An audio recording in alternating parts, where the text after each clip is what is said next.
Você sabe qual o melhor tipo de DIU para você? Imagino que não, né?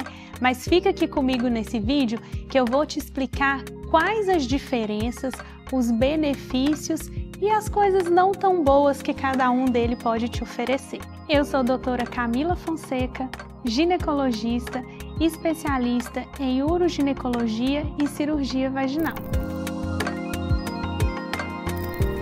Cada mulher é única e a escolha do seu método contraceptivo também deve ser. Então, quando a gente fala sobre DIU, é muito importante que você entenda quais as características dele, o que ele vai fazer além da contracepção, para que a gente escolha de uma maneira mais objetiva em relação àquilo que você está buscando. Existem basicamente dois tipos de DIU. O que tem hormônio e o que não tem hormônio. O que eles têm em comum? O formato.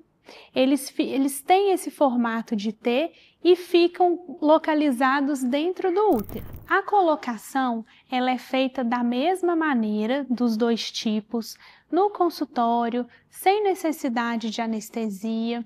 Algumas pacientes relatam um certo desconforto, mas nada que impeça que essa colocação seja feita de uma maneira tranquila e segura. Mas o que a gente precisa estar atento é a duração e o controle.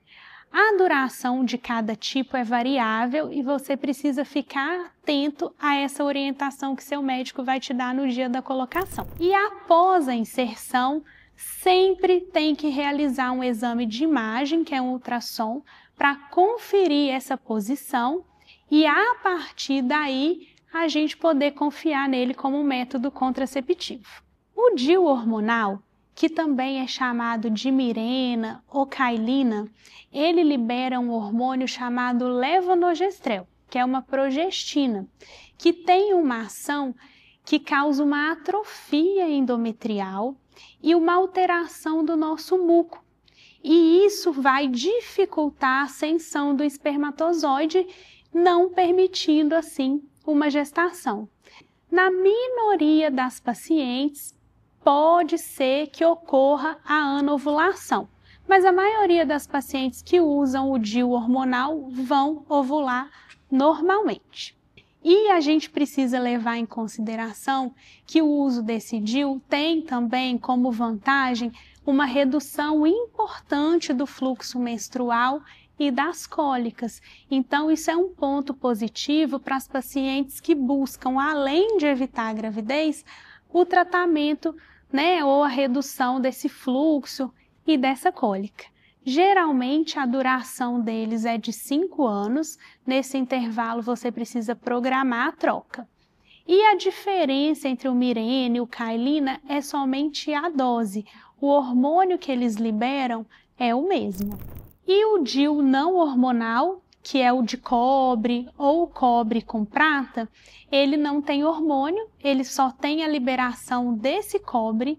Esse cobre, ele tem a função de alterar muito o muco, tornando ele muito hostil, o que impossibilita, que esse espermatozoide consiga subir para fecundar esse óvulo. O grande problema desse DIU é que em algumas mulheres ele leva a aumento de fluxo menstrual e de cólica menstrual, que pode ser um aumento considerável, não permitindo que essa paciente consiga ficar com esse método.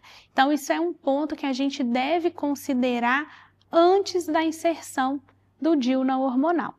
E a opção da prata associada ao cobre é uma tentativa de reduzir um pouco essa cólica e esse fluxo que pode aumentar com o uso do DIU.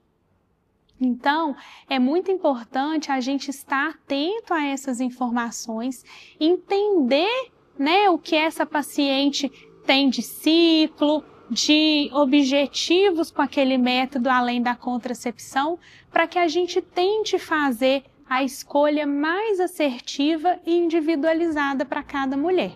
Se você tem dúvida ou interesse sobre contracepção, se inscreve aqui no meu canal, dá um joinha aqui nesse vídeo que em breve eu venho com mais novidades sobre contracepção para você. Até lá!